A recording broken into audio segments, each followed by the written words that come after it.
Yeah, Do you have a little I think culture so. checky? I think so. Okay. It's a tough one, but we're gonna try this out.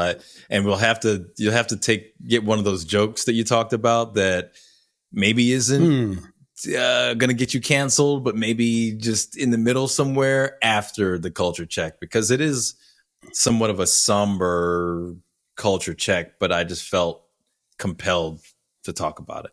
So Hmm. let's walk into the culture check. And this is what it's about. Yeah, you I had to don't know give some why I'm still levity to laughing this one, at it, man, because but I'm because still laughing. yeah, You still catch me with it every time. God, I should yeah. know by now. I got to throw some levity in it because this is a tough one. So I'm going to read this to you. Okay. Okay. Mm-hmm. Several fights erupted outside the screening of a film showing the Hamas attacks on Israel in Los Angeles on Wednesday night. The film, Bearing Witness, is a compilation of extremely graphic, raw footage shot during the October 7th attacks in southern Israel, with some of the material reportedly coming from cameras worn by Hamas gunmen as they carried out massacres. The 43-minute movie was shown at LA's Museum of Tolerance on Wednesday night amid a heavy police presence, both inside and around the museum, to maintain security.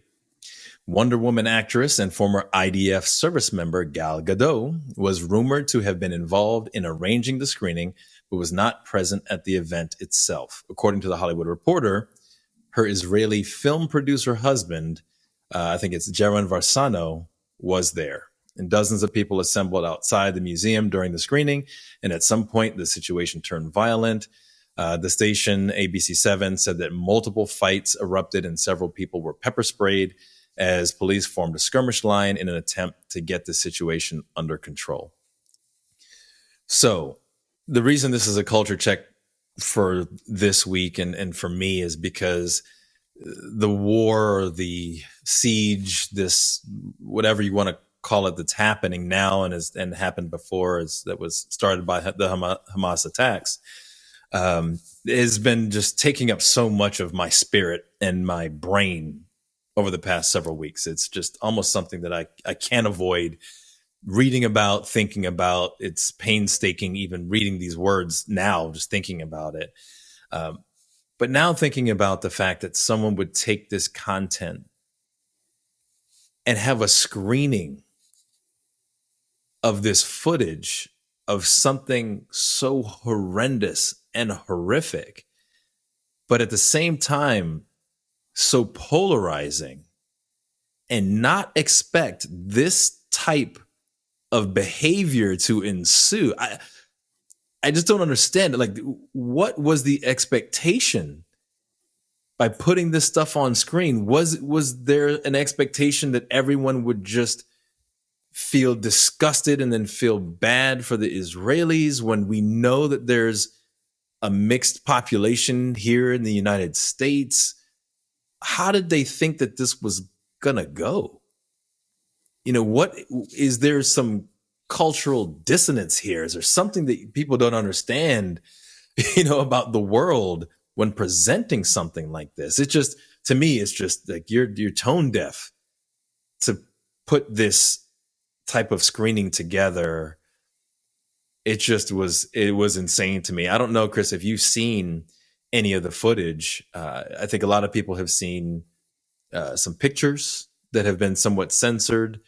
You might have read some of the things that have happened that are disgusting, but I myself have seen some of the footage, and I don't want to see that again. It is not something that I Yeah. would say, lay person, any person outside of it should ever bear witness to. So to put that on screen, hold a screening at a theater, to me, should be culture checked in so many different ways.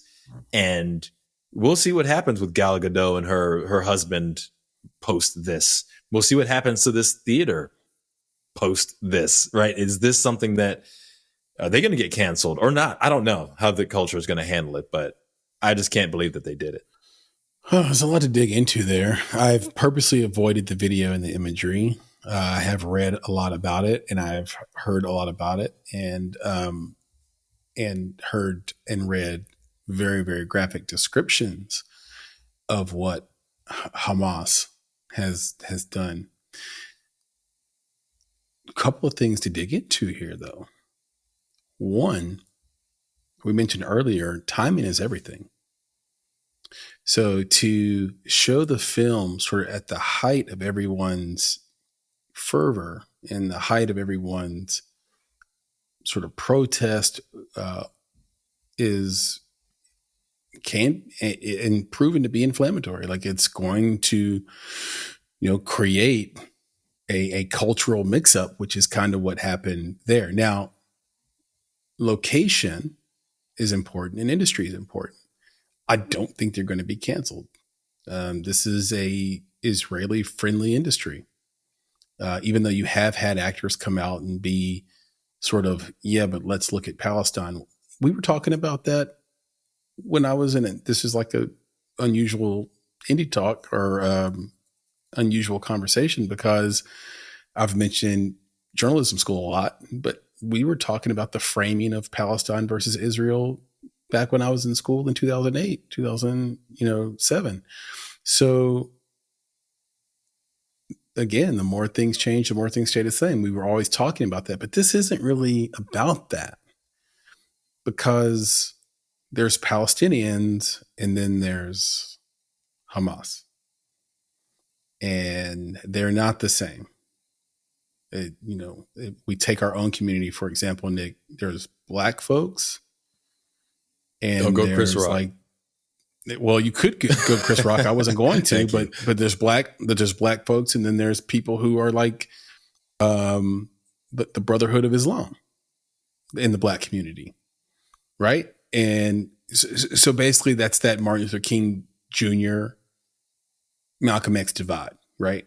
That splits our community still to this day. And by the way, getting real tired of people calling him Martin King.